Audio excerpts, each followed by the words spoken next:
In anticipation of Labour's victory at the election last year, Keir Starmer's then Chief of Staff, Sue Gray, drew up a so-called shit list of issues that the party would have to deal with immediately upon entering office.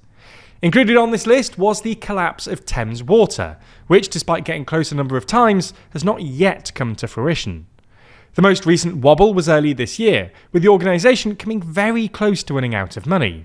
However, at the last moment, the US private equity firm KKR stepped in and agreed to exclusive takeover talks. While many hoped that this could be the beginning of the end of the Thames Water crisis, last month KKR pulled out, thrusting the water company back into crisis. So, in this video, we're going to have a look at Thames Water, how they got into the mess that they're in, and whether nationalisation is now the most likely outcome.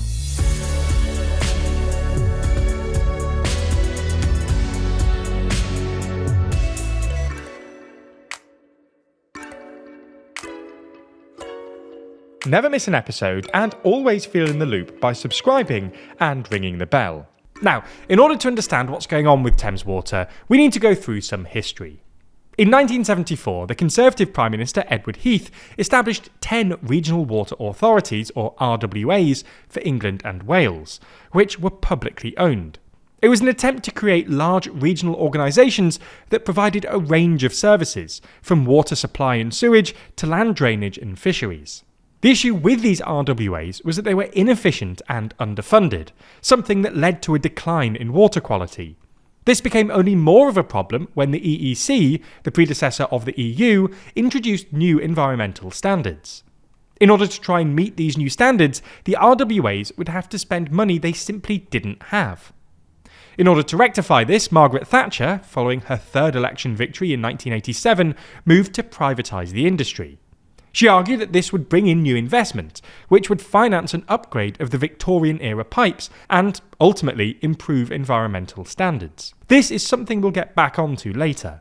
So, in 1989, the government sold the RWAs for a total of £7.6 billion, with the government assuming the sector's £5 billion of debt. This made England and Wales the first countries in the world to have a fully privatised water system. In 2001, Thames Water was purchased by RWE, a German utility company, and then in 2006 it was purchased by the Macquarie Group, an Australian investment bank, who then sold their stake in 2017. Now, as we mentioned earlier, one of the big arguments Thatcher made for privatisation was that these firms would bring in investment and lower bills and improve water quality. On the latter of these points, there have been some successes. Private companies have invested £160 billion in the water industry. 2/3 of beaches are now classed as excellent, up from less than 1/3 25 years ago. In addition to this, the government, in 2023, pointed out that there's 80% less phosphorus and 85% less ammonia in the water since privatisation. Cadmium and mercury have also been cut. This is on top of leakage from pipes being cut by 1/3. Quite a lot of this, however, was achieved by borrowing unsustainable amounts of cash. Under RWE, Thames Water accumulated £3.2 billion of debt. Then, under Macquarie, the debt spiralled to £10.5 billion. This was all at the same time that both companies hiked dividends significantly. In the case of Macquarie in particular, they paid dividends of £656 million when profits were only £241 million. In fact, under Macquarie, their average yearly dividends at Thames Water was 5 times higher than the 5 years after they left. Just consider for a moment what all this means. When Thames Water was first privatised, the government took on its debt. It started from a blank slate. By 2017, it had accumulated over £10 billion of debt while paying record dividends to its shareholders. And things have only gotten worse since Macquarie left. Thames Water's debt has climbed to £22.8 billion. Servicing this debt alone has proved hugely difficult. Between 2018 and 2023, a whopping 28% of Thames Water's annual revenue was used to service this debt, nearly all of which came from customers' bills. In addition to this, they've been hit with fines from the regulator related to sewage spills. In May, Thames Water was fined £104.5 million for releasing untreated waste into rivers and seas in a manner that was routine and not in an exceptional circumstance. At the same time, they were fined an additional £18.2 million for awarding multi-million pound payments to shareholders in 2023 and 2024. This combination of debt and fines pushed Thames Water to the brink of bankruptcy, at a time when England's water system needs fresh investment to deal with the never-ending sewage crisis. To get out of this mess, Thames Water first tried to raise prices for consumers while asking the regulator to let them off with their fines. This didn't really work, and in December they were told they could only raise prices by 35%, after trying to raise them by 53%.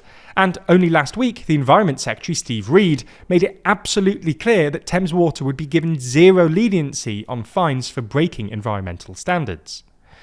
This still left Thames Water essentially bankrupt, and its parent company actually defaulted last year when it failed to pay interest on an outstanding £400 million bond.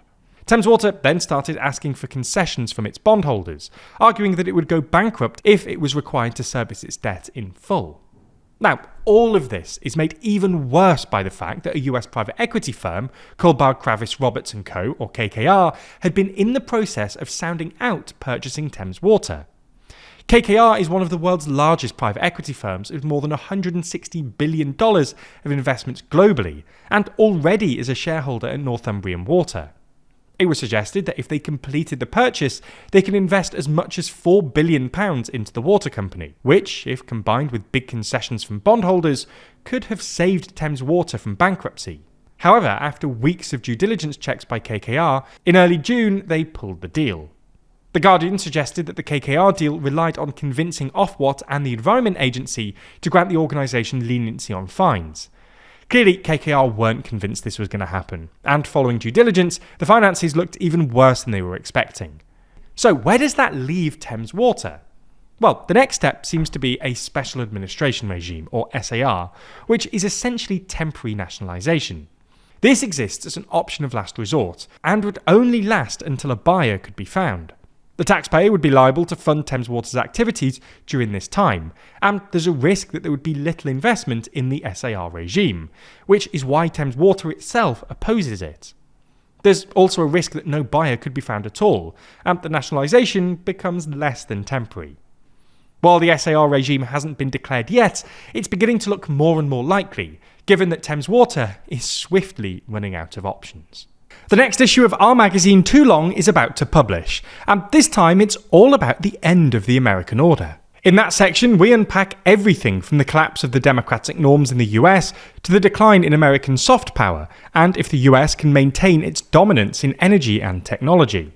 We also discuss the people who could pick up the reins from the US, like if China, Europe, or even a new multipolar order could replace America.